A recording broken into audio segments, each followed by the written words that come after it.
കരുവന്നൂർ സഹകരണ ബാങ്ക് തട്ടിപ്പ് 3 തവണ മുൻപുള്ള ഭരണസമിതി അംഗങ്ങളെയും പ്രതി ചേർത്തു. ക്രൈംബ്രാഞ്ച് 7 പേരെ കൂടി പ്രതി ചേർത്തതോടെ കേസിലെ പ്രതികളുടെ എണ്ണം 31 ആയി.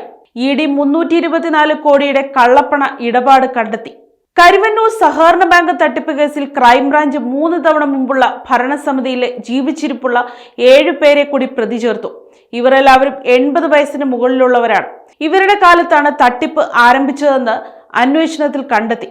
ഈ ഭരണസമിതിയുടെ അവസാന കാലത്ത് അവർക്ക് അനുവദിക്കാവുന്ന പരമാവധി വായ്പ 50 ലക്ഷം രൂപയായി നിശ്ചയിച്ചിരുന്നെങ്കിലും നിരവധി പേർക്ക് 2 കോടി വരെ വായ്പ അനുവദിച്ചിരുന്നു. ബാങ്കിന്റെ പ്രവർത്തന പരിധിക്ക് പുറത്തുള്ള വായ്പ അനുവദിക്കൽ തുടങ്ങിയതും ഈ ഭരണസമിതിയുടെ കാലത്താണ്. 7 പേരെ കൂടി പ്രതി ചേർത്തതോടെ ക്രൈംബ്രാഞ്ച് അന്വേഷിക്കുന്ന കേസിലെ പ്രതികളുടെ എണ്ണം 31 ആയി.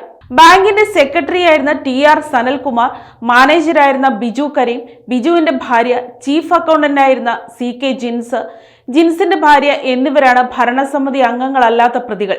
മറ്റ് 26 പേർ 3 കാലഘട്ടങ്ങളിലെ ഭരണസമിതി അംഗങ്ങളാണ്. ഒരേ വ്യക്തി ഒന്നിലധികം തവണ ഭരണസമിതി അംഗമായിട്ടുണ്ട്. മരിച്ചുപോയവരുമുണ്ട്. ക്രൈംബ്രാഞ്ച് 100 കോടിയുടെ തട്ടിപ്പാണെന്ന രീതിയിലാണ് കേസ് അന്വേഷിക്കുന്നത്. പ്രതികളെയെല്ലാം അറസ്റ്റ് ചെയ്ത് റിമാൻഡ് ചെയ്തിരുന്നു. ജാമ്യത്തിലിറങ്ങിയ ഓരോ പ്രതിയുടെയും പേരിൽ 17 കേസുകളാണ് നിലനിൽക്കുന്നത്. കേസ് അന്വേഷിക്കുന്ന എൻഫോഴ്സ്മെന്റ് ഡയറക്ടറേറ്റ് 324 കോടിയുടെ കള്ളപ്പണ ഇടപാട് കണ്ടെത്തി. 83 പേരെ ED പ്രതി ചേർത്തിട്ടുണ്ട്. ഇതിൽ CPM പാർട്ടിയും ഉൾപ്പെടുന്നു. ക്രൈംബ്രാഞ്ച് പ്രതി ചേർത്ത 31 പേരിൽ 13 പേരെ മാത്രമാണ് ED പ്രതികളാക്കിയത്. പ്രതിപട്ടികയിലുള്ള CPMന്റെ സ്വത്തടക്കം 53 പേരുടെ 128 കോടി രൂപ വില വരുന്ന വസ്തുക്കൾ ED കണ്ടുകെട്ടി. കേസ് രജിസ്റ്റർ ചെയ്ത് 4 വർഷമായിട്ടും ക്രൈംബ്രാഞ്ച് ഇതുവരെ ഒരു കുറ്റപത്രം പോലും സമർപ്പിച്ചിട്ടില്ല. News desk Kottarakkara media.